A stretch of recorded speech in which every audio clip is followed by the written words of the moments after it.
ಓಂ ಶ್ರೀ ಮಹಾಗಣಾಧಿಪತಿಯೇ ನಮಃ. ಓಂ ಶ್ರೀ ಮಾತ್ರೇ ನಮಃ. ಓಂ ಶ್ರೀ ಗುರುಭ್ಯೋ ನಮಃ. ಸಮಸ್ತ ಕನ್ನಡ ವೀಕ್ಷಕರಿಗೆ ನಮಸ್ಕಾರ. ನೀವು ಮೊದಲನೇ ಬಾರಿ ನಮ್ಮ ಚಾನಲ್ ನೋಡ್ತಾ ಇದ್ದರೆ ದಯವಿಟ್ಟು ಸಬ್ಸ್ಕ್ರೈಬ್ ಮಾಡಿ ಅಂತ ಹೇಳ್ತಾ, ಈ ದಿನ ಮುಖ್ಯವಾಗಿ ಈ ವರ್ಷ 2025 ಅನ್ನುವಂತಹ ವರ್ಷದಲ್ಲಿ ನಾವು ಸಾಕಷ್ಟು ವಿಷಯಗಳನ್ನು ನೋಡಿದ್ದೇವೆ. ಬಹಳಷ್ಟು ಅಗ್ನಿ ಅವಘಡಗಳಾಗಿರ್ಬೋದು, ಪ್ಲೇನ್ ಕ್ರ್ಯಾಶ್ ಆಗಿರ್ಬೋದು, ಸಾಕಷ್ಟು ಸಂಖ್ಯೆಯಲ್ಲಿ ಜನ ನಷ್ಟ, ಈ ರೀತಿ ವಿಷಯಗಳನ್ನೆಲ್ಲ, ಕೆಲವೊಂದು ಕಹಿ ಘಟನೆಗಳು, ಕೆಲವೊಂದು ವಿಷಯಗಳು ಅವರವರ ವೈಯಕ್ತಿಕ ಜೀವನದಲ್ಲಿಯೂ ಕೂಡ ನಾವು ಸಾಕಷ್ಟು ಒಳ್ಳೆಯ ವಿಷಯಗಳು ನಡೆದಿರುತ್ತೆ, ಕೆಟ್ಟ ವಿಷಯಗಳು ನಡೆದಿರುತ್ತೆ. ಆದರೆ ಈ ಜೀವನವನ್ನು ಮತ್ತೊಂದು ಹಂತಕ್ಕೆ ತಗೊಂಡು ಹೋಗಲೇಬೇಕು. ಕ್ಯಾಲೆಂಡರ್ ಚೇಂಜ್ ಆಗ್ತಾನೆ ಇರುತ್ತೆ.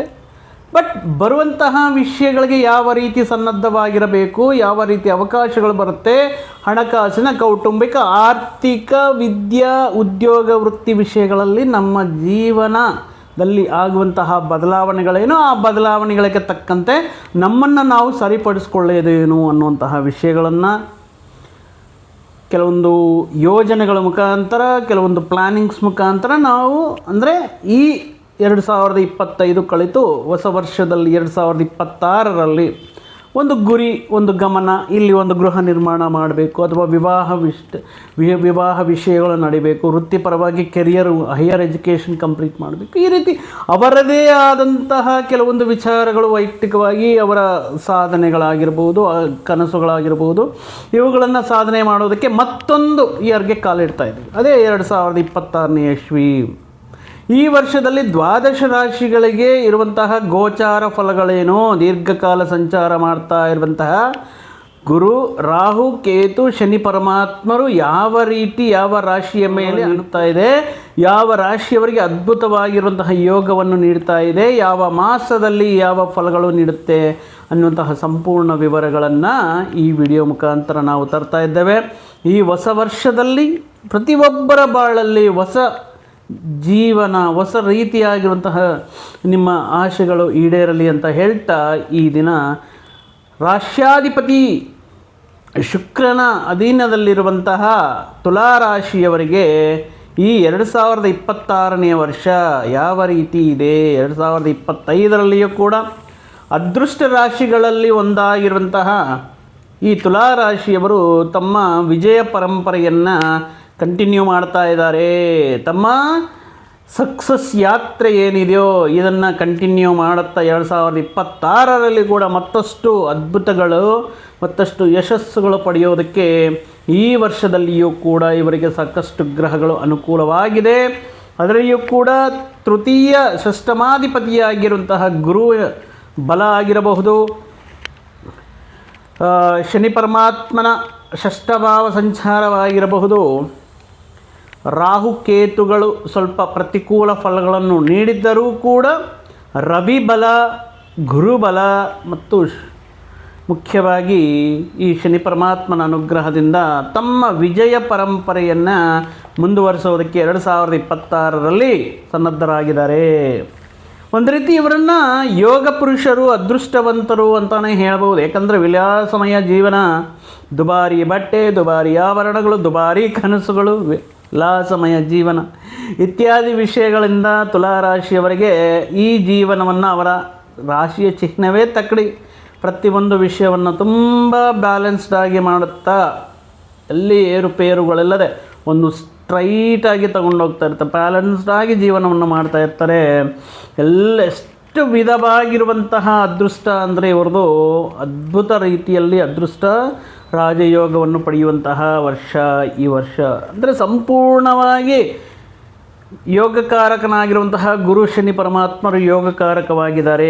ತೃತೀಯ ಷಷ್ಠಮಾಧಿಪತಿ, 3ನೇ ಮತ್ತು 6ನೇ ಮನೆಯ ಅಧಿಪತಿಯಾಗಿರುವಂತಹ ಗುರು ಫಸ್ಟ್ 2.5 ಮಂತ್ಸು ಸ್ವಲ್ಪ ವ್ಯತಿರೇಕ ಫಲಗಳನ್ನು ನೀಡಿದರು. ಮಾರ್ಚ್ 14ರಿಂದ ಅದ್ಭುತ ರೀತಿಯಲ್ಲಿ ಇವರಿಗೆ ಯೋಗಕಾರಕನಾಗಿದ್ದಾರೆ. ಇನ್ನು ಮೋಕ್ಷಕಾರಕ ಅಂತ ಹೇಳ್ತೀವಿ, ಸರ್ಪಗ್ರಹ, ಪಾಪಗ್ರಹವಾಗಿರುವಂತಹ ಕೇತು ಗ್ರಹವು ಮುಖ್ಯವಾಗಿ ಈ ವರ್ಷದಲ್ಲಿ ಈ ಮುಖ್ಯವಾಗಿ ಕೊನೆಯ ತಿಂಗಳಲ್ಲಿ ಮಾತ್ರ ತುಂಬ ಯೋಗಕಾರಕವಾಗಿ ವೃತ್ತಿ ಉದ್ಯೋಗಗಳಲ್ಲಿ ಅಭಿವೃದ್ಧಿಯನ್ನು ನೋಡ್ತಾ ಇದ್ದಾರೆ. ಇನ್ನು ಪಂಚಮ ರಾಹು ಕೇತುಗಳು ಸ್ವಲ್ಪ ಅನುಕೂಲ ಇಲ್ಲ ಈ ವರ್ಷದಲ್ಲಿ. ಯಾಕಂದರೆ ಪಂಚಮ ಸ್ಥಾನದಲ್ಲಿರುವಂತಹ ಸಂದರ್ಭಗಳಲ್ಲಿ ತುಲಾರಾಶಿಯವರು ಈ ಪ್ರೀತಿ ಪ್ರೇಮ ವ್ಯವಹಾರಗಳಲ್ಲಿ ತುಂಬ ಆ್ಯಕ್ಟಿವ್ ಆಗಿರ್ತಾರೆ. ಪಂಚಮ ರಾಹು ಇರೋದರಿಂದ ಇವರ ನಡತೆಯಲ್ಲಿ ಆಕಸ್ಮಿಕವಾಗಿ ಆಗುವಂತಹ ಬದಲಾವಣೆಗಳಾಗಿರಬಹುದು. ಸ್ವಲ್ಪ ಅಹಂಕಾರದಿಂದ ಈ ಪ್ರೀತಿ ಪ್ರೇಮ ವ್ಯವಹಾರಗಳಲ್ಲಿ ಸ್ವಲ್ಪ ಬ್ರೇಕಪ್ ಆಗುವಂತಹ ಅಥವಾ ಬೇರ್ಪಡಿಕೆ ಆಗುವಂತಹ, ಸಂಬಂಧಗಳಿಂದ ಹೊರಗಡೆ ಬರುವಂತಹ ಸಂದರ್ಭಗಳಾಗಿರಬಹುದು. ಸಂತಾನ ವಿಷಯಗಳಲ್ಲಿ ಕೆಲವೊಂದು ಸಂದರ್ಭಗಳಲ್ಲಿ ಚಿಂತೆಗೆ ಈಡಾಗುವಂತಹ ಸಂದರ್ಭಗಳಾಗಿರಬಹುದು. ಮುಖ್ಯವಾಗಿ ವೈವಾಹಿಕ ಜೀವನದಲ್ಲಿ ಕೆಲವೊಂದು ವಿಷಯಗಳಲ್ಲಿ ಇವರ ನಡತೆ, ಇವರ ಮಾತು ಕೆಲವೊಂದು ಸಮಸ್ಯೆಗಳನ್ನು ತರಬಹುದು. ಆದ್ರೂ ಕೂಡ ಮಾರ್ಚ್ 14ನೇ ತಾರೀಕುವರೆಗೂ ಕೂಡ ದೇವಗುರು ಬೃಹಸ್ಪತಿ ಸಂಚಾರ, ಇವರು ಈಗ ರೆಟ್ರೋಗ್ರೇಡ್ ಸ್ಟೇಟಲ್ಲಿ ವಕ್ರಗಮನದಲ್ಲಿ ಇರುವುದರಿಂದ ಕೆಲವೊಂದು ಪ್ರತಿಕೂಲ ಫಲಗಳನ್ನು ಅನ್ನೋದು ನಾವು 2.5 ತಿಂಗಳ ಕಾಲ ಗುರುವಿನ ಮುಖಾಂತರ ನೋಡಬಹುದು. ಅಂದರೆ ಮೊದಲನೇ 2.5 ತಿಂಗಳು ಮತ್ತು ಅದ್ಭುತವಾಗಿ, ಯಾಕಂದ್ರೆ ಕಮೆಂಟಲ್ಲಿ ಹಾಕಿಬಿಡ್ತೀರಿ ನೀವು ಅದ್ಭುತ ಅದೃಷ್ಟ ಅಂತ ಹೇಳಿದರೆ ಮತ್ತು ಯಾಕೆ ಬರಲಿಲ್ಲ ಬಟ್ ಜನವರಿಯಿಂದ ಮಾರ್ಚ್ 14ರವರೆಗೂ ಗುರು ಭಾಗ್ಯಸ್ಥಾನದಲ್ಲಿದ್ದು ಈಗ ರೆಟ್ರೋಗ್ರೇಡ್ ಸ್ಟೇಟ್ ವಕ್ರಗಮನ ಸಂಚಾರ ಇರೋದರಿಂದ ಸ್ವಲ್ಪ ಹಣಕಾಸಿನ ವಿಷಯಗಳಲ್ಲಿ ಕೌಟುಂಬಿಕ ಅವಶ್ಯಕತೆಗಳಿಗೋಸ್ಕರ ಮಾಡಲೇಬೇಕಾಗಿರುವಂತಹ ಖರ್ಚುಗಳು ಅಧಿಕವಾಗಿ ಖರ್ಚು ವೆಚ್ಚಗಳು ಇರುತ್ತೆ.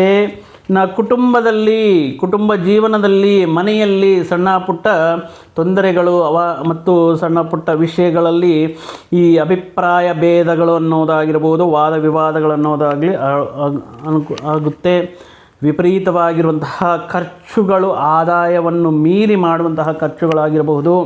ಮುಖ್ಯವಾಗಿ ಈ ಸಂದರ್ಭದಲ್ಲಿ ನಿಮ್ಮ ತಾಯಿಯ ಆರೈಕೆ ಮಾಡುವುದು, ಅವರ ಆರೋಗ್ಯದ ಬಗ್ಗೆ ಗಮನದಲ್ಲಿಟ್ಕೊಂಡು, ಇನ್ ಕೇಸ್ ಅವರೇನಾದರೂ ದೀರ್ಘಕಾಲದಿಂದ ಆರೋಗ್ಯ ಸಮಸ್ಯೆಗಳೇನಾದರೂ ಅನುಭವಿಸ್ತಾ ಇದ್ದರೆ ಅಂತಹ ವ್ಯಕ್ತಿಗಳಿಗೆ ಟೈಮ್ ಟು ಟೈಮ್ ಡಾಕ್ಟರ್ ಫಾಲೋಅಪ್ಸು, ಮೆಡಿಕೇಷನು, ಅವರ ಆರೋಗ್ಯದ ಬಗ್ಗೆ ಗಮನದಲ್ಲಿ ಇಟ್ಕೊಳ್ಳೋದಾಗಿರಬಹುದು. ಮಾತಿನ ವಿಷಯದಲ್ಲಿ, ಮನಿ ವಿಷಯದಲ್ಲಿ ಈ ಸಂದರ್ಭದಲ್ಲಿ ಮಾಡುವಂತಹ ಹೂಡಿಕೆಗಳಾಗಿರ್ಬೋದು, ಆಡುವಂತಹ ಮಾತುಗಳಾಗಿರ್ಬೋದು, ಈ ಮಾತಿನ ಬರದಲ್ಲಿ ಆಡುವಂತಹ ಸಂದರ್ಭಗಳಲ್ಲಿ ಕೆಲವೊಂದು ವಿಷಯಗಳು ವಾದ ವಿವಾದಗಳಿಗೆ ದಾರಿ ಮಾಡಿಕೊಡುತ್ತೆ. ಇನ್ನು ಮಾರ್ಚ್ 15ರಿಂದ ನೋಡಪ್ಪ ಜೂನ್ 1ನೇ ತಾರೀಕು ಸಂಪೂರ್ಣವಾಗಿ ಆಲ್ಮೋಸ್ಟ್ ಈ ವರ್ಷ ಪೂರ್ತಿವರೆಗೆ ಸಂಪೂರ್ಣವಾಗಿ ಗುರುಬಲವಿದೆ. ದಶಮ ಏಕಾದಶ ಸ್ಥಾನದಲ್ಲಿ ಸಂಚಾರ ಮಾಡ್ತಾ ಇರುವಂತಹ ಗುರು ಮಾರ್ಚ್ 15ರಿಂದ ಎಕ್ಸ್ಟ್ರಾರ್ಡಿನರಿ ಫಲಗಳು ನೀಡ್ತಾ ಇದ್ದಾರೆ.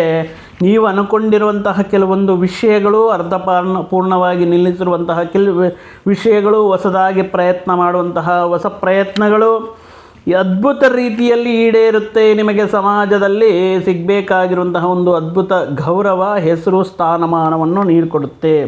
ಅಂದರೆ ನಿಮ್ಮ ಮಾತಿಗೆ ಎದುರೇ ಇರೋಲ್ಲ, ಹೇಳಿರುವಂತಹ ನಿಮ್ಮ ಮಾತೇ ಫೈನಲ್ ಅನ್ನೋ ರೀತಿಯಲ್ಲಿ ನಿಮ್ಮ ಮಾತೇ ಒಂದು ಶಾಸನ.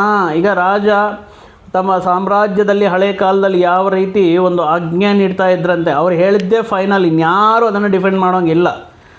ಆ ರೀತಿಯಲ್ಲಿ ಒಂದು ರಾಜಯೋಗ, ನೀವು ಮಾತಿಗೆ ಅದ್ಭುತ ರೀತಿಯಲ್ಲಿ ಬೆಲೆ ಸಿಗುವುದಾಗಿರಬಹುದು. ಹೊಸ ವ್ಯಕ್ತಿಗಳ, ಪ್ರಮುಖ ವ್ಯಕ್ತಿಗಳ, ಗಣ್ಯ ವ್ಯಕ್ತಿಗಳ ಪರಿಚಯ ಆಗಿರಬಹುದು. ಅವರೊಂದಿಗೆ ನಿಮ್ಮ ಈ ಪ್ರಯಾಣ ಏನಿರುತ್ತೋ ಅದ್ಭುತ ರೀತಿಯಲ್ಲಿ ಲಾಭಗಳನ್ನು ತನ್ನುವ ರೀತಿಯಲ್ಲಿ ಇರುತ್ತೆ. ಮುಖ್ಯವಾಗಿ ನೀವು ಕೈ ಹಿಡಿಯುವಂತಹ ಪ್ರತಿಯೊಂದು ವಿಷಯಗಳಲ್ಲಿ ಕೌಟುಂಬಿಕ ಪ್ರೋತ್ಸಾಹ, ನಿಮ್ಮ ಸಹೋದರರ ಪ್ರೋತ್ಸಾಹ, ಸಹಕಾರ ಇತ್ಯಾದಿ ವಿಷಯಗಳಿಂದ ಅದ್ಭುತ ರೀತಿಯಲ್ಲಿ ಯೋಗಕಾರಕವಾಗಿರುತ್ತೆ. ಯಾವ ಕೆಲಸ ಕೈ ಹಿಡಿದ್ರೂ ಕೂಡ ಅದ್ಭುತವಾಗಿ ನಿಮಗೆ ಲಾಭವನ್ನು ತಂದುಕೊಡುತ್ತೆ. ಆದಾಯ ಪರವಾಗಿ ಧನ ಲಾಭವನ್ನು ಉಂಟು ಮಾಡುತ್ತೆ. ಇಂದಿನ ದಿನಗಳಲ್ಲಿ ಏನಾದರೂ ಹಣಕಾಸಿನ ವಿಷಯಗಳಲ್ಲಿ ಯಾರಿಗಾದರೂ ಸಾಲಗಳು ಕೊಟ್ಟು ಪದೇ ಅವರನ್ನು ಕೇಳ್ತಾ ವಿಷಯಗಳಲ್ಲಿ ನಿಮಗೆ ನೀಡದೆ ತುಂಬ ಆತಂಕಗಳನ್ನು ಕೊಟ್ಟಿರುವಂತಹ ಸಮಸ್ಯೆಗಳು ಸೃಷ್ಟಿ ಮಾಡುವಂತಹ ವ್ಯಕ್ತಿಗಳು ಇಂದ ಬರಬೇಕಾಗಿರುವಂತಹ ಅಮೌಂಟ್ ಏನಿದೆಯೋ ಅದು ನಿಮಗೆ ಕೈಗೆ ಸೇರೋದಾಗಿರಬಹುದು. ಈ ದಶಮ ಏಕಾದಶ ಸ್ಥಾನದಲ್ಲಿರುವಂತಹ ಗುರು ಭಗವಾನ ತುಲಾರಾಶಿಯವರಿಗೆ ತುಂಬ ಯೋಗಕಾರಕನಾಗಿರ್ತಾರೆ. ಇನ್ನು ಜೂನ್ 1ನೇ ತಾರೀಕಿಂದ ಆಗಸ್ಟ್ 30ರವರೆಗೂ ಕೂಡ ತುಂಬ ಯೋಗದಾಯಕವಾಗಿರುತ್ತೆ. ಎಲ್ಲ ರೀತಿಯಲ್ಲಿ ಯಶಸ್ಸು, ಕೈ ಹಿಡಿದ ಎಲ್ಲ ಕೆಲಸಗಳಲ್ಲಿ, ವೃತ್ತಿ ಉದ್ಯೋಗಗಳಲ್ಲಿ, ವ್ಯಾಪಾರಾದಿ ವಿಷಯಗಳಲ್ಲಿ, ವಿದ್ಯಾ ಸಂಬಂಧಪಟ್ಟಿರುವಂಥ ವಿಷಯಗಳಲ್ಲಿ ಅನುಕೂಲವಾಗಿರುತ್ತೆ. ಈ ಸಮಾಜದಲ್ಲಿ ನಿಮಗೇ ಆದಂತಹ ಒಂದು ಒಳ್ಳೆಯ ಗೌರವ ಸ್ಥಾನಮಾನ ಸಿಗುತ್ತೆ. ಇನ್ನು ವಿದೇಶದಲ್ಲಿರುವಂತಹ ವ್ಯಕ್ತಿಗಳಿಗೆ ಮುಖ್ಯವಾಗಿ ಅದ್ಭುತ ರೀತಿಯಲ್ಲಿ ವೃತ್ತಿಯಲ್ಲಿ ಬೆಳವಣಿಗೆ, ಅದೇ ರೀತಿ ವಿದೇಶದಲ್ಲಿರುವಂತಹ ವ್ಯಕ್ತಿಗಳಿಗೆ ಒಬ್ಬ ಸ್ತ್ರೀ ಮುಖಾಂತರ ಅದೃಷ್ಟವನ್ನೋದು ಕೂಡಿ ಬರುತ್ತೆ. ಅವರು ನೀಡುವಂತಹ ಸಹಕಾರ, ಅವರು ನೀಡುವಂತಹ ಸಲಹೆಗಳು, ಅವರ ಪ್ರೋತ್ಸಾಹ ಸಹಕಾರದಿಂದ ವಿದೇಶದಲ್ಲಿ ನಮ್ಮ ಭಾರತೀಯರು ಹೆಮ್ಮೆ ಪಡೆಯುವ ರೀತಿಯಲ್ಲಿ ಕೆಲವೊಂದು ಜಾತಕರು, ಅದು ಅವರವರ ಜಾತಕ ವಿಶ್ಲೇಷಣೆ ಮಾಡಿಕೊಂಡ್ರೆ ಗ್ರಹ ಅನುಕೂಲತೆ ಮೇಲೆ ಡಿಪೆಂಡ್ ಆಗಿರುತ್ತೆ. ಏನಾದರೂ ಅಲ್ಲಿ ಒಳ್ಳೆಯ ಸ್ಥಾನವನ್ನು ಬಯಸ್ತಾ ಇದ್ದಾರೆ, ಒಳ್ಳೆಯ ಈ ವಿದೇಶಗಳಲ್ಲಿರುವಂತಹ ಗೌರ್ಮೆಂಟ್ಸಲ್ಲಿರುವಂತಹ ನಮ್ಮ ವ್ಯಕ್ತಿಗಳಿಗೆ ಅದ್ಭುತ ರೀತಿಯಲ್ಲಿ ಯೋಗದಾಯಕವಾಗಿರುವಂತಹ ಹುದ್ದೆಗಳು, ಉದ್ಯೋಗದಲ್ಲಿ ಉನ್ನತಿ ಅನ್ನೋದು ಸಿಗ್ತಾ ಇದೆ. ಅಕ್ಟೋಬರ್ 31ರಿಂದ ಡಿಸೆಂಬರ್ ಎಂಡಿಂಗ್ವರೆಗೂ ಏಕಾದಶದಲ್ಲಿ ಗುರು ಅನ್ನೋದು ಇನ್ನು ತುಲಾರಾಶಿಯವರಿಗೆ ಎದುರೇ ಇಲ್ಲ. ಶತ್ರುಗಳನ್ನೋದು ನಾಶ, ಶತ್ರುಗಳ ಮೇಲೆ ಮೇಲ್ಗೈ ಸಾಧಿಸಿ ಅಜಾತ ಶತ್ರು ಅನ್ನೋದಕ್ಕಿಂತ ಏನೂ ಮಾಡ್ಕೊಳ್ಳೋಕ್ಕಾಗಲ್ಲ. ಯಾಕಂದರೆ 6ನೇ ಮನೆಯಲ್ಲಿ ಋಣರೋಗ ಶತ್ರು ಸ್ಥಾನದಲ್ಲಿ ಶನಿ ಪರಮಾತ್ಮ ಆಗಿರ್ಬೋದು. ಈಗ ಗುರು ಏಕಾದಶದಲ್ಲಿ ಲಾಭಸ್ಥಾನದಲ್ಲಿ ದೇವಗುರು ಬೃಹಸ್ಪತಿ ಬಂದಿರೋದಾಗಿರಬಹುದು. ಶತ್ರುಗಳ ಮೇಲೆ ಕೋರ್ಟ್ ಕೇಸ್ ವ್ಯವಹಾರಗಳಲ್ಲಾಗಿರ್ಬೋದು, ಯಾವುದೇ ರೀತಿ ಇವರನ್ನ ಅಭಿವೃದ್ಧಿಗೆ ಆತಂಕ ಸೃಷ್ಟಿ ಮಾಡೋಣ, ಇವರನ್ನು ಸಮಸ್ಯೆಗೆ ತಳ್ಳೋಣ ಅನ್ನುವಂತಹ ವ್ಯಕ್ತಿಗಳು ಏನೂ ಮಾಡೋಕ್ಕಾಗಲ್ಲ ಈ ತುಲಾರಾಶಿಯವರನ್ನು.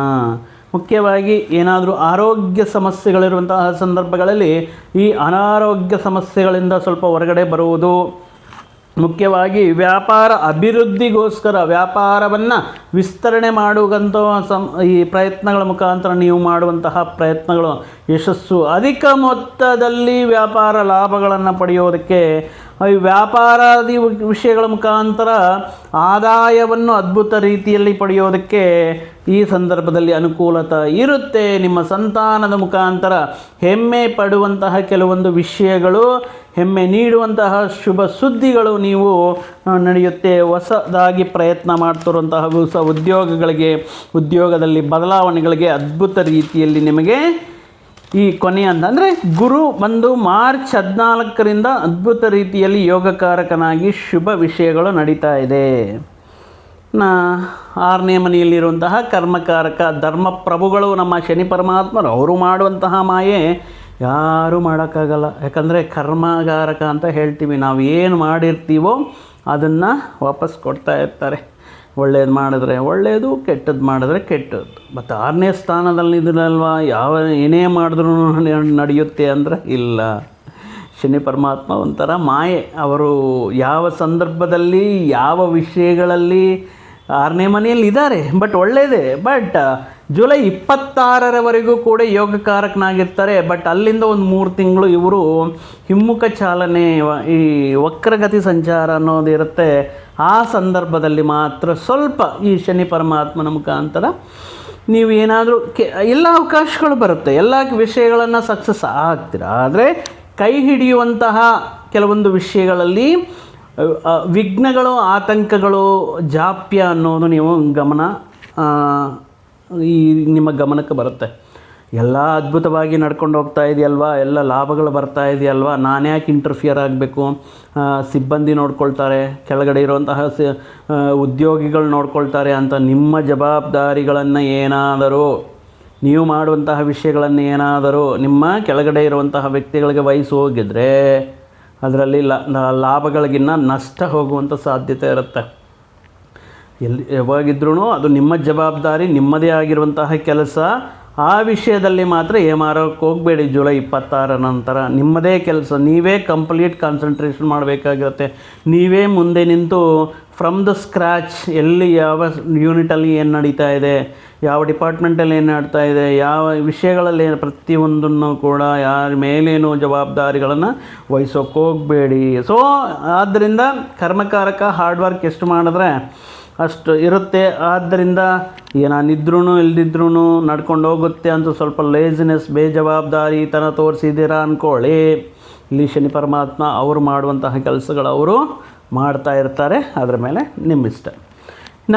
ಈ ಜುಲೈಯಿಂದ ಅಕ್ಟೋಬರ್ವರೆಗೂ ಈ ವಕ್ರಗಮನ ಸಂಚಾರ ನಡೀತಾ ಇರುವಂಥ ಸಂದರ್ಭಗಳಲ್ಲಿ ಸ್ವಲ್ಪ ಸಂತಾನದ ವಿಷಯದಲ್ಲಿ ಟೆನ್ಷನ್ ಸ್ಟಾರ್ಟ್ ಆಗುತ್ತೆ. ಒಳ್ಳೆಯ ಮಾರ್ಕ್ಸ್ ಬಂದಿದೆ, ಒಳ್ಳೆಯ ಸ್ಕೂಲಲ್ಲಿ ಅವರಿಗೆ ಸಿಗಬೇಕಾಗಿರುವಂಥ ಸೀಟ್ ವಿಷಯದಲ್ಲಾಗಿರ್ಬೋದು, ಅವರಿಗೆ ಅಕಾಮಿಡೇಷನ್ ವಿಷಯಗಳಲ್ಲಾಗಿರ್ಬೋದು, ಅಥವಾ ಅವ್ರ ಕೊನೆಯ ಕ್ಷಣದಲ್ಲಿ ಇವ್ರಿಗೆ ಸಿಗಬೇಕಾಗಿರುವಂತಹ ಸೀಟ್ ಬೇರೆಯವ್ರ ಬಗ್ಗೆ ಸಿಗೋದಾಗಿರ್ಬೋದು. ಈ ಅಕಾಡೆಮಿಕ್ ಇಯರ್ಸ್ ಮುಖಾಂತರ ಕೆಲವೊಂದು ವಿಷಯಗಳ ಸಂತಾನದ ಮುಖಾಂತರ ಅವರ ವಿದ್ಯೆ, ಉದ್ಯೋಗ, ವಿವಾಹಕ್ಕೆ ಸಂಬಂಧಪಟ್ಟಿರುವಂತಹ ಕೆಲವೊಂದು ವಿಷಯಗಳಲ್ಲಿ ಸ್ವಲ್ಪ ಆತಂಕಕ್ಕೆ, ಸ್ವಲ್ಪ ಟೆನ್ಷನ್ ಬೀಳುವಂತಹ ಸಾಧ್ಯತೆಯು, ಎಷ್ಟು ದುಡ್ಡು ಖರ್ಚು ಮಾಡಿದ್ರೂ ಕೂಡ ಅವಾಂತರಗಳು, ಸ್ವಲ್ಪ ಸಮಸ್ಯೆಗಳು ಕಾಡ್ತಾ ಇರುತ್ತೆ. ಅಂದರೆ ಈ 4 ತಿಂಗಳ ಕಾಲ ಶನಿ ವಕ್ರಗಮನ ಕಾಲದಲ್ಲಿ ಈ ಸಂತಾನದ ವಿಷಯಗಳಲ್ಲಾಗಿರ್ಬೋದು, ಪ್ರೀತಿ ಪ್ರೇಮ ವ್ಯವಹಾರಗಳಲ್ಲಾಗಿರ್ಬೋದು, ಮುಖ್ಯವಾಗಿ ನೀವು ಮಾಡುವಂತಹ ನಿಮ್ಮದೇ ಆಗಿರುವಂತಹ ವ್ಯವಹಾರಗಳಲ್ಲಿ ಸ್ವಲ್ಪ ಹುಷಾರಾಗಿ ನೋಡ್ಕೊಂಡು ಹೋಗಬೇಕಾಗಿರುತ್ತೆ. ಇನ್ನು ವಿದ್ಯಾರ್ಥಿಗಳಿಗೆ ಯಾವ ರೀತಿ ಅಂತ ಹೇಳಿದ್ರೆ, ಮಾರ್ಚ್ 14ರವರೆಗೂ ನೆನ್ಪಿಟ್ಕೊಳ್ಳಿ. ಮಾರ್ಚ್ 14ರವರೆಗೂ ಸ್ವಲ್ಪ ಗುರುಬಲ ನಿಮಗೆ ಅಷ್ಟೊಂದಿಲ್ಲ. ಓವರ್ ಕಾನ್ಫಿಡೆಂಟ್ ಬೇಡ. ಓವರ್ ಕಾನ್ಫಿಡೆನ್ಸಿಂದ ಏನಾಗುತ್ತೆ ಅಂದರೆ, ಈಗ ಇದೇ ಬರುತ್ತೆ, ಇದೇ ಪ್ರಶ್ನೆಗಳು ಬರುತ್ತೆ, ಇದೇ ರೀತಿ ಪ್ರಶ್ನೆ ಬರುತ್ತೆ ಅಂತ ಏನಾದರೂ ಎಕ್ಸ್ಪೆಕ್ಟ್ ಮಾಡೋಕ್ಕೆ ಹೋದರೆ, ಬಟ್ ಕ್ವಶನ್ ಪೇಪರ್ ನೋಡಿದ ತಕ್ಷಣ ಡಿಫ್ರೆಂಟ್ ಆನ್ಸರ್ ಬರೋದಕ್ಕೆ, ಸ್ವಲ್ಪ ಜ್ಞಾಪಕ ಶಕ್ತಿ ಕಮ್ಮಿ ಆಗೋದಕ್ಕೆ, ಅಥವಾ ಎಕ್ಸ್ಪೆಕ್ಟ್ ಮಾಡಿರೋ ರೀತಿಯಲ್ಲಿ ಸ್ಕೋರ್ ಮಾಡದೇ ಇರೋದಕ್ಕೆ. ಸೊ ಈ ಟೈಮಲ್ಲಿ ನೀವು 100% ಎಫರ್ಟ್ ಹಾಕಿದ್ದೀನಿಲ್ಲ, ಮೇನ್ ಇಂಪಾರ್ಟೆಂಟ್ ಎಲ್ಲ ನಾನು ಓದಿದ್ದೀನಿಲ್ಲ ಅಂದರೆ ಆಗಲ್ಲ ಇಲ್ಲಿ. ಸೊ ನೀವು 100ಗೆ ಕಂಪ್ಲೀಟ್ ರಿವಿಷನ್ ಮಾಡಬೇಕಾಗಿರುತ್ತೆ. ಅಂದರೆ ನೀವು ಎಕ್ಸ್ಪೆಕ್ಟ್ ಮಾಡಿರೋ ರೀತಿಯಲ್ಲಿ ಅಲ್ಲದೆ ಅನ್ಎಕ್ಸ್ಪೆಕ್ಟೆಡ್ ಆಗಿ ನಿಮ್ಮ ಪ್ರತಿಭೆಯನ್ನು ಪರೀಕ್ಷೆ ಮಾಡುವಂತಹ ರೀತಿಯಲ್ಲಿ ನಿಮಗೆ ಬರುವಂತಹ ಪರೀಕ್ಷೆಗಳಿರುತ್ತೆ. ಸೊ ಅಂಡರ್ ಎಸ್ಟಿಮೇಟ್ ಮಾಡೋಕ್ಕೆ ಹೋಗಬೇಡಿ. ಮಾರ್ಚ್ 14ರ ಮೇಲೆ ತುಂಬ ಚೆನ್ನಾಗಿದೆ. 14ರವರೆಗೂ ಕೂಡ ನೀವು ತುಂಬ ಎಫರ್ಟ್ ಆಗಬೇಕಾಗಿರುತ್ತೆ. ಅಂದರೆ ನೀವು ಒಂದು 100% ಎಫರ್ಟ್ ಆದರೆ ನಿಮಗೆ ಸಿಗೋ ಫಲ ಒಂದು 75% ಸಿಗುತ್ತೆ. ಸೊ ನಿಮಗೆ 100ಗೆ 100 ಔಟ್ ಆಫ್ 100% ರಿಸಲ್ಟ್ ಬೇಕು ಅಂದರೆ 200% ಎಫರ್ಟ್ ಆಗಬೇಕಾಗಿರುತ್ತೆ. ಅಂದರೆ ಡಬಲ್, ಅಂದರೆ ನೀವು ಇದನ್ನು ಟಿಕ್ ಮಾಡಿರ್ತೀರ, ಇದೇ ಬರ್ಬೋದು, ಬರ್ಬೋದು. Don't expect that. ನಿಮ್ಮ ಎಕ್ಸ್ಪೆಕ್ಟೇಷನ್ ಮಾರ್ಚ್ 14ರವರೆಗೂ ಗುರುಬಲ ಇಲ್ಲದಿರೋ ಕಾರಣದಿಂದ ಮ್ಯಾಕ್ಸಿಮಮ್ ಎಫರ್ಟ್ ಹಾಕಲೇಬೇಕಾಗಿರುತ್ತೆ. ಮಾರ್ಚ್ 14ರ ನಂತರ ನೋಡಿ, ಸ್ಪರ್ಧಾತ್ಮಕ ಪರೀಕ್ಷೆಗಳಾಗಿರ್ಬೋದು, ಬರೆಯುವಂತಹ ಎಕ್ಸಾಮ್ಸಲ್ಲಾಗಿರಬಹುದು, ವಿದೇಶಿ ಪ್ರಯತ್ನಕ್ಕೆ ಮಾಡಬೇಕಾಗಿರುವಂಥ ಉನ್ನತ ವಿದ್ಯಾವಕಾಶಗಳಾಗಿರ್ಬೋದು, ಎಲ್ಲದರಲ್ಲೂ ಎಕ್ಸ್ಟ್ರಾರ್ಡಿನರಿ ಆಗಿರುತ್ತೆ. ಇನ್ನು ವಿವಾಹ ಪ್ರಯತ್ನಗಳು ಈ ವರ್ಷದಲ್ಲಿ ಅದ್ಭುತ ರೀತಿಯಲ್ಲಿ ಈಡೇರುತ್ತೆ. ನಿಮಗೆ ಆಯ್ಕೆ ಮಾಡುವಂತಹ ಗುಣಗಳಿರುವಂತಹ ವ್ಯಕ್ತಿ ನಿಮ್ಮ ಜೀವನದಲ್ಲಿ ಬರುವುದಕ್ಕೆ ಈ ವಿವಾಹ ಪ್ರಯತ್ನಗಳ ಅನುಕೂಲವಾಗಿರುತ್ತೆ. ದಾಂಪತ್ಯ ಜೀವನ, ಪ್ರೀತಿ ಪ್ರೇಮ ವ್ಯವಹಾರಗಳು ಯಾವ ರೀತಿ ಇರುತ್ತೆ ಅಂದರೆ, ಜುಲೈವರೆಗೂ ಕೂಡ ಯಾವುದೇ ರೀತಿ ತೊಂದರೆಗಳು ಇರಲ್ಲ. ಜುಲೈದಿಂದ ಈ ಶನಿ ಪರಮಾತ್ಮ ವಕ್ರಗಮನ ಸಂಚಾರ ಇರುವುದರಿಂದ ಸ್ವಲ್ಪ ಈ ಆಗಸ್ಟ್ ಮಾಸದಿಂದ ಅಂದ್ಕೊಳ್ಳಿ, ಆಗಸ್ಟ್, ಸೆಪ್ಟೆಂಬರ್, ಅಕ್ಟೋಬರ್ ಈ 3 ತಿಂಗಳು ಪ್ರೀತಿ ಪ್ರೇಮ ವ್ಯವಹಾರಗಳಲ್ಲಿ ಈ ಇಬ್ಬರು ಪಾರ್ಟ್ನರ್ಸ್ ನಡುವೆ ಸ್ವಲ್ಪ ಡಿಫ್ರೆಂಟ್ ಟೈಪ್ ಆಫ್ ಒಪಿನಿಯನ್ಸ್ ಅಥವಾ ಸ್ವಲ್ಪ ಬ್ರೇಕಪ್ ಆಗುವಂಥ ಚಾನ್ಸಸ್. ಮುಖ್ಯವಾಗಿ ಕೆಲವೊಂದು ವಿಷಯಗಳನ್ನು ಆಲ್ಮೋಸ್ಟ್ ಮದುವೆಗೆ ಅಂತ ಫಿಕ್ಸ್ ಮಾಡಿರ್ತಾರೆ, ಬಟ್ ಕೊನೆ ಕ್ಷಣದಲ್ಲಿ ಹುಡುಗಿಯಾದರು ಪ್ಲೇಟ್ ಚೇಂಜ್ ಮಾಡಿಬಿಡ್ತಾರೆ. ಇಲ್ಲ, ಈಗ ಸದ್ಯಕ್ಕೆ ಬೇಡ, ನೋಡೋಣ ನೆಕ್ಸ್ಟ್ ವರ್ಷ, ನಮ್ಮ ಮನೆಯಲ್ಲಿ ಒಪ್ತಾ ಇಲ್ಲ, ಅದೊಂದು ಇದೊಂದು ಅಂತ ಹೇಳಿಬಿಟ್ಟು ಅವಾಯ್ಡ್ ಮಾಡಲಿಕ್ಕೆ ಪ್ರಯತ್ನ ಮಾಡ್ತಾ ಇರ್ತಾರೆ. ಸೊ ಈ 3 ತಿಂಗಳು ಸ್ವಲ್ಪ ಒಂದು ನಿಮ್ಮ ತಾಳ್ಮೆಗೆ ಪರೀಕ್ಷೆ ಅನ್ನೋ ರೀತಿಯಲ್ಲಿ ಈ ಪ್ರೀತಿ ಪ್ರೇಮ ವ್ಯವಹಾರಗಳು, ಅದೇ ರೀತಿ ದಾಂಪತ್ಯ ಜೀವನದಲ್ಲಿ ಸಣ್ಣ ಪುಟ್ಟ ವಾದ ವಿವಾದಗಳು ನಡೆಯೋದಕ್ಕೆ ಚಾನ್ಸಸ್ ಇರುತ್ತೆ. ಮುಖ್ಯವಾಗಿ ದಾಂಪತ್ಯ ಜೀವನದಲ್ಲಿ ಯಾವುದೇ ರೀತಿ ಮಿಸ್ಅಂಡರ್ಸ್ಟ್ಯಾಂಡಿಂಗ್ಸು ಅಥವಾ ತಪ್ಪು ಅರ್ಥಗಳುಂಟು ಆಗುವ ರೀತಿಯಲ್ಲಿ ಅನುಮಾನ ಸಂಶಯಗಳು ಏನಾದರೂ ಇದ್ದರೆ ಸ್ವಲ್ಪ ಈ ವಿಷಯಗಳ ಬಗ್ಗೆ ಜಾಸ್ತಿ ಫೋಕಸ್ ಮಾಡಲಿಕ್ಕೆ ಹೋಗದೆ ನಿಮ್ಮದೇ ಆಗಿರುವಂತಹ ವೃತ್ತಿ ಉದ್ಯೋಗಗಳಲ್ಲಿ ಬ್ಯುಸಿಯಾಗಿರೋದಕ್ಕೆ ಟ್ರೈ ಮಾಡಿ. ಆರೋಗ್ಯ ಮೊದಲನೇ 2.5 ತಿಂಗಳು ಸ್ವಲ್ಪ ಆರೋಗ್ಯದಲ್ಲಿ ಸಣ್ಣ ಪುಟ್ಟ ಸಮಸ್ಯೆಗಳು ಕಾಣಬಹುದು. ಅದರಲ್ಲೂ ಕೂಡ ಡೈಜೆಷನ್ಗೆ ಸಂಬಂಧಪಟ್ಟಿರುವಂಥ ಸಮಸ್ಯೆಗಳು ಕಾಣಬಹುದು. ನೀವು ತಗೊಳ್ಳುವಂಥ ಆಹಾರ ಬಗ್ಗೆ ಗಮನವಿರಲಿ, ಮಿತ ಆಹಾರವನ್ನು ಪ್ರಿಫರ್ ಮಾಡಿ. ತುಂಬ ಟೇಸ್ಟ್ ಇದೆ, ಮಸಾಲಯುತ, ಬಿಸಿ ಇದೆ ಇತ್ಯಾದಿ ವಿಷಯಗಳಿಂದ ಕೊಲೆಸ್ಟ್ರಾಲ್ ಜಾಸ್ತಿ ಮಾಡ್ಕೊಳ್ಳೋದಾಗಿರ್ಬೋದು, ಆರೋಗ್ಯ ಸಮಸ್ಯೆಗಳಲ್ಲಿ ಪ್ರಾಬ್ಲಮ್ಸ್ ಬರ್ಬೋದು.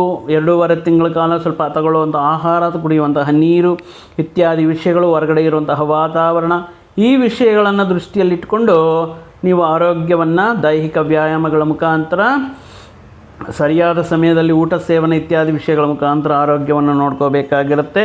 ಜುಲೈ ಆದಮೇಲೆ ಸಣ್ಣ ಪುಟ್ಟ ಅನಾರೋಗ್ಯ ಸಮಸ್ಯೆಗಳು, ಸಡನ್ನಾಗಿ ವೆಯ್ಟ್ ಲೂಸ್ ಆಗೋದಾಗಿರ್ಬೋದು, ತೂಕ ಕಮ್ಮಿ ಆಗೋದು, ಏನಕ್ಕೆ ಈ ರೀತಿ ಊಟ ಸೇರದೇ ಇರೋದು, ನಿದ್ದೆ ಬರದೇ ಇರೋದು ಇತ್ಯಾದಿ ಸಮಸ್ಯೆಗಳು ಕಾಡ್ತಾ ಇರುತ್ತೆ. ಸೊ ಆದ್ದರಿಂದ ನೀವು ಸ್ವಲ್ಪ ಆರೋಗ್ಯಕಾರಕವಾಗಿರುವಂತಹ ರವಿ ಆರಾಧನೆ ಮಾಡೋದು, ರವಿಗೆ ಸಂಬಂಧಪಟ್ಟಂಥ ಸೂರ್ಯ ಜಪ ಅಥವಾ ಸೂರ್ಯ ಆರಾಧನೆ, ಸೊ ಭಾನುವಾರದಂದು ಗೋಧಿಯನ್ನು ದಾನ ಮಾಡೋದು ಇತ್ಯಾದಿ ವಿಷಯಗಳಿಂದ ಆರೋಗ್ಯವನ್ನು ಕಾಪಾಡ್ಕೋಬೇಕಾಗಿರುತ್ತೆ.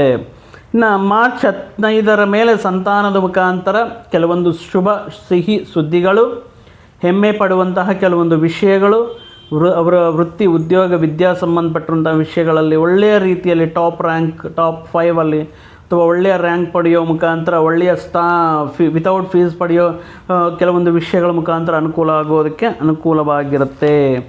ಇನ್ನು ರಾಜಕೀಯ ಕ್ಷೇತ್ರ, ಜನರ ಸೇವೆ ಮಾಡುವಂತಹ ರಾಜಕೀಯ ಗಣ್ಯರಿಗೆ ಮೊದಲನೇ 6 ತಿಂಗಳು ಮಾತ್ರ ನೀವೇನಾದರೂ ಹೊಸದಾಗಿ ಒಳ್ಳೆಯ ಹುದ್ದೆಗೆ, ಒಳ್ಳೆಯ ಏನಾದರೂ ಈ ಎಲೆಕ್ಷನ್ಸಲ್ಲಿ ಅಥವಾ ಕೆಲವೊಂದು ಹೈಕಮಾಂಡ್ ದೃಷ್ಟಿಯಲ್ಲಿ ಏನಾದರೂ ಒಂದು ಹುದ್ದೆ, ಒಂದು ಅಧಿಕಾರವನ್ನು ಎಕ್ಸ್ಪೆಕ್ಟ್ ಮಾಡ್ತಾ ಇದ್ದೀರಾ ಅಂದರೆ ಜೂನ್ ಒಳಗಡೆ ಮಾಡೋದಕ್ಕೆ ಪ್ರಯತ್ನ ಮಾಡಿ. ಜುಲೈಲಿಂದ ಅಷ್ಟು ಅನುಕೂಲವಿಲ್ಲ. ಅನಾವಶ್ಯಕವಾಗಿ ಸಣ್ಣ ಪುಟ್ಟ ವಿಷಯಗಳಲ್ಲಿ ಮಿಸ್ಅಂಡರ್ಸ್ಟ್ಯಾಂಡಿಂಗ್ ಬರೋದು, ಅಥವಾ ನಿಮ್ಗೆ ಬರಬೇಕಾಗಿರುವಂತಹ ಹುದ್ದೆ ಕೊನೆ ಕ್ಷಣದಲ್ಲಿ ಬೇರೆಯವರಿಗೆ ಸಿಗೋದು ಇತ್ಯಾದಿ ವಿಷಯಗಳು ನಡೆಯೋದಕ್ಕೆ ಚಾನ್ಸಸ್ ಇರುತ್ತೆ. ಬಟ್ ಪ್ರಥಮಾರ್ಥವು ಮಾತ್ರ ಈ ರಾಜಕೀಯ ಕ್ಷೇತ್ರದಲ್ಲಿರುವಂತಹ ವ್ಯಕ್ತಿಗಳಿಗೆ ಅದ್ಭುತ ರೀತಿಯಲ್ಲಿರುತ್ತೆ. ಮುಖ್ಯವಾಗಿ ರವಿ ಬಲ ಯಾವ ಸಮಯದಲ್ಲಿ, ಮುಖ್ಯವಾಗಿ ವೃತ್ತಿ ಉದ್ಯೋಗಕ್ಕೆ ಸಂಬಂಧಪಟ್ಟಿರುವಂತಹ ವ್ಯಾಪಾರಾದಿ ವಿಷಯಗಳು, ಸರ್ಕಾರಿ ಉದ್ಯೋಗಕ್ಕೆ, ಸರ್ಕಾರಿ ಅಧಿಕಾರಿಗಳ, ಸರ್ಕಾರಿ ವತಿಯಿಂದ ಕೆಲವೊಂದು ವಿಷಯಗಳು ನಡಿಬೇಕಂದ್ರೆ ಅದಕ್ಕೆ ರವಿ ಬಲ ಅನ್ನೋದು ಬೇಕಾಗಿರುತ್ತೆ.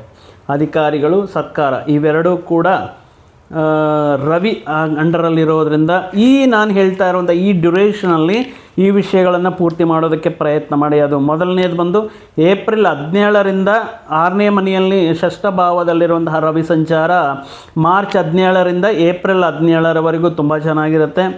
ಈ ಸಂದರ್ಭದಲ್ಲಿ ಆರೋಗ್ಯ ಸಮಸ್ಯೆಗಳಿಂದ ಹೊರಗಡೆ ಬರೋದಕ್ಕೆ ಬೇಕಾಗಿರುವ ಟ್ರೀಟ್ಮೆಂಟು, ಕೆಲವೊಂದು ಪೆಂಡಿಂಗ್ ವಿಷಯಗಳನ್ನು ಪೂರ್ತಿ ಮಾಡ್ಕೊಳ್ಳೋದು, ಕಾಂಟ್ರಾಕ್ಟ್ ಬಿಲ್ಗಳನ್ನು ಪಡೆಯೋದು, ಈ ವಿಷಯಗಳಿಗೆ ತುಂಬ ಅನುಕೂಲವಾಗಿರುತ್ತೆ. ಇನ್ನು ಜುಲೈ 17ರಿಂದ ಸೆಪ್ಟೆಂಬರ್ 17ರವರೆಗೆ ವೃತ್ತಿ ಉದ್ಯೋಗ ವ್ಯಾಪಾರಗಳಲ್ಲಿ ತುಂಬ ಅನುಕೂಲವಾಗಿದೆ. ಒಳ್ಳೆಯ ಲಾಭಗಳನ್ನು ನೋಡುವಂತಹ ಒಂದು ಅದ್ಭುತ ರವಿ ಅನುಗ್ರಹ ಅನ್ನೋದು 2ನೇ ಯೋಗ. ಇನ್ನು ಡಿಸೆಂಬರ್ದಲ್ಲಿ ತೃತೀಯ ಸ್ಥಾನಕ್ಕೆ ಬರುವಂತಹ ರವಿ ನಿಮಗೆ ಎಲ್ಲ ವಿಷಯಗಳಲ್ಲಿ ಅನುಕೂಲತೆ ನೀಡ್ತಾ ಇರ್ತಾರೆ. ಸೊ ಈ 3 ದಶೆಗಳನ್ನೋದು ರವಿ ಅದ್ಭುತವಾಗಿ ನಿಮಗೆ ಯೋಗಕಾರಕನಾಗಿರ್ತಾರೆ. ಸೊ ಕಂಪ್ಲೀಟಾಗಿ ನಾವು ಗೋಚಾರದಿಂದ ತುಲಾರಾಶಿ ಫಲಗಳನ್ನು ನೋಡಿದ್ದೀವಿ. ಒಟ್ಟಾಗಿ ಮೊದಲನೇ 2.5 ತಿಂಗಳಲ್ಲಿ ಬಿಟ್ಟು ಇನ್ನು ರಿಮೈನಿಂಗ್ ಶನಿ ಪರಮಾತ್ಮ ಆಗಿರ್ಬೋದು, ಗುರುಬಲ ಆಗಿರಬಹುದು, ರವಿ ಬಲ ಆಗಿರಬಹುದು, ಕೇತು ಕೊನೆಯ ತಿಂಗಳಲ್ಲಿ ಸ್ವಲ್ಪ ಪ್ರಾಬ್ಲಮ್ ನೀಡ್ತಾ ಇದ್ದರು. ರಾಹುವಿನ ಜಪ, ದುರ್ಗಾ ಮಾತೆಗೆ ಕುಂಕುಮಾರ್ಚನೆ ಮಾಡಿಸೋದು ಅಥವಾ ರಾಹು ಜಪವನ್ನು ಪ್ರತಿನಿತ್ಯ ಮಾಡೋದರಿಂದ ಈ ವರ್ಷ ಮತ್ತಷ್ಟು ಶುಭ ಫಲಗಳನ್ನು ಪಡೆಯಬಹುದು ಅಂತ ಹೇಳ್ತಾ, ಮತ್ತೊಂದು ವಿಡಿಯೋ ಜೊತೆಗೆ ಮತ್ತೊಂದು ಆಸಕ್ತಿಕರ ವಿಷಯದ ಜೊತೆಗೆ ನಿಮ್ಮ ಮುಂದೆ ಮತ್ತೆ ಬರ್ತೀನಿ. ಅಲ್ಲಿಯವರೆಗೂ ಸರ್ವೇ ಜನಾಂ ಸುಖಿನೋ ಭವಂತು, ಸಮಸ್ತ ಸನ್ಮಂಗಳಾನಿ ಭವಂತು. ಜೈ ಶ್ರೀರಾಮ್.